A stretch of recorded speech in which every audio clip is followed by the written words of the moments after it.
So welcome. Thank you so much for being here tonight. Before I go on and talk to you a little bit more about my book, I want to talk about start writing. Many people, when they first find out that I'm a writer, one of the first things they ask me is, how did you get started? And so one of the things that amazes people, they always think that there is some magical or mystical method of how to get started, and I'm going to share this with them, and it's going to be like, oh, this is this best, wonderful thing.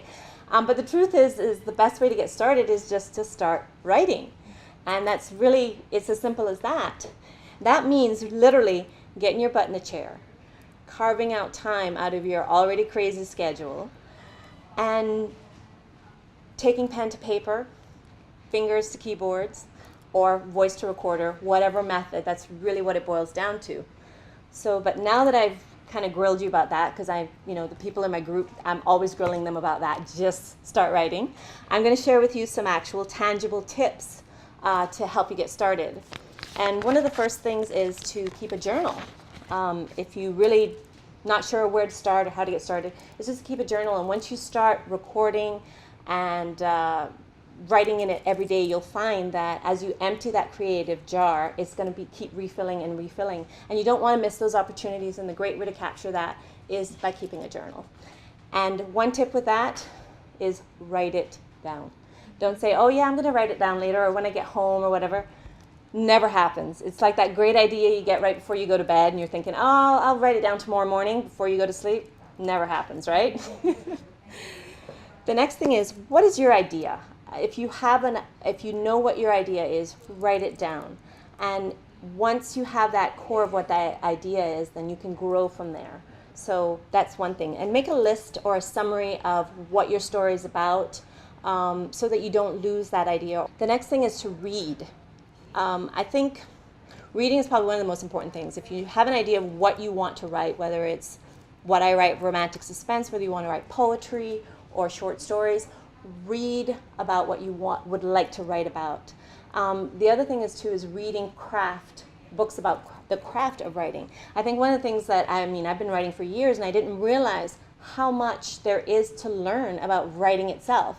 I didn't know anything about what point of view was, or scenes, chapters, all this. You know that it's there and you're reading it, but you don't actually think about it or know that it actually exists. So even with poetry, the amount of rules and sequences and all this stuff, it boggles the mind. So the best thing is, before you break the rules, as they say, is to learn the rules. And a great way to do that is to read books on the craft of writing. One thing that poets and short story authors love to do is writing prompts. Now, I don't personally use them myself, but I know a lot of people who do.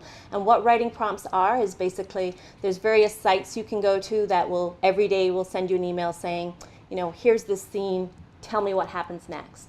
Some people need that inspiration to get those juices flowing, or just to spark an idea. So that's another great way if you're struggling with, or you don't have an idea. One way to get started is actually to have daily or weekly or monthly, whatever works for you, writing prompts. So that's another great way to get started as well too. The next challenge I think people have is where to start the story.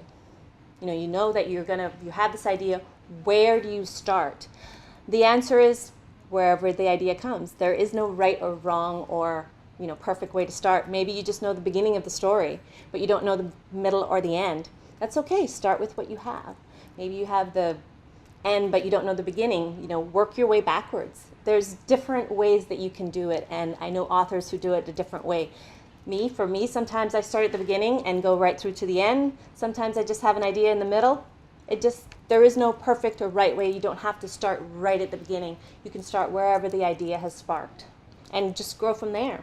The same is true for outlines. I know people cringe at the thought of outlines, and you know what? If you do that, your eye starts twitching when you think of the thought of using an outline. That's quite all right. Maybe you're not an outline person. Me personally, I know that if I don't have an outline, I'm going to get stuck at some point. I'm going to write up to here and it'll be great, and then I'll be like, crap, where do I go next? And so an outline kind of helps guide me through the process. But if you're the kind of person, what I call a pantster, which is somebody who they have the idea, they sit down, they just start writing, that's okay too. You don't have to have an outline. Best thing is just keep trying different methods until you find what helps you get your story out. I think that's the most important thing. I'm still working on my method, and it's not like you have to try one way and that's it. It's perfect, it's perfection. No, you're constantly learning and changing. So that's not a bad thing. That's actually a good thing.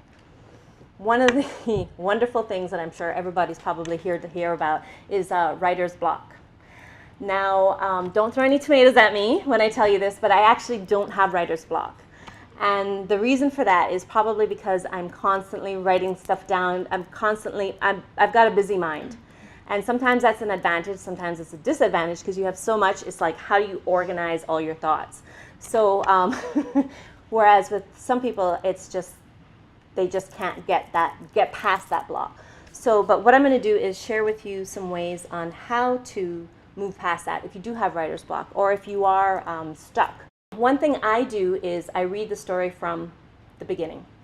You've written it out, you're stuck, you can't get past this one scene or this one character. Sometimes when you go back and you read the story from the beginning, it helps you realize maybe you've written yourself into a corner. Maybe there's a plot hole that was just like you didn't see at the time that you were writing it, and suddenly it's, oh my God, what was I thinking? I should have noticed that or seen that. Or maybe there's something with the character thinking, why is this character even here? What, scratch him out, he's toast. So I think reading from the beginning really helps you to see things from the story from a different angle as well. The next one is one of my favorites is brainstorming and asking what-if questions. Like, what else can happen? What else can I do to my character to torture them? If I give them a best friend or take away their best friend, how is that going to affect them? How is it going to affect the story? If you're saying, well, he's going into this dark room, how about I throw some snakes in there, to stir things up? I find that brainstorming and also asking what if is really, really helpful and gets you thinking about other ways that the story could go or other directions that your character could go as well, too. And another fun one is to interrogate your characters. Maybe it's writing a side scene of putting them through a difficult situation to force them to act or see how they would react. It's a great way to learn more about your characters, maybe a backstory. The other thing is doing that can actually help them to spill some deep, dark secrets. A lot of times I find that characters that I thought were just this, the character from one of my first books, I thought she was this sweet little old lady who was going to be, this wonderful person next door that was going to be great for my hero, a mother figure. And then, I start talking to her, and next thing I know, she's telling me like how she plotted this and did this, and I'm like, what? Wait a minute. And she became a completely different character. So that's always fun. And a lot of times your characters will reveal secrets and tell you what they've been plotting and what they've got up their sleeves. So interrogating them, sometimes it takes just putting them in the spotlight and digging a little deeper, and it's a great way to move the story forward as well too. Setting your story aside. Sometimes you just need a break. You're there, you're trudging through, and it's just like, oh my gosh, I can't take it anymore. Set it aside. Sometimes you might just need a day. Sometimes it may take longer. If it takes a little bit longer, or I should say, if you just need a short time, take a walk, clear the air, read a book, just do something different creatively. Like some people who prefer to, take a break and paint, and sometimes that sparks the creativity in your writing, or just do something completely like off the wall, like go do shooting some rounds of guns. That's what I did. I had a great time. The other thing is just you can do simple things like changing where you write. I find that sometimes if I'm writing in the same place all the time, it's just like I'm sitting there and it's like, oh my gosh, you're seeing the same scenery. And I can do something as simple as start writing in the living room instead of the bedroom. And boom, next thing you know, floodgates are open and everything is just running smoothly again. Or if you're like me and you listen to music while you're writing, change the music that you listen to. I like to listen to salsa music. Maybe change it to jazz or something else.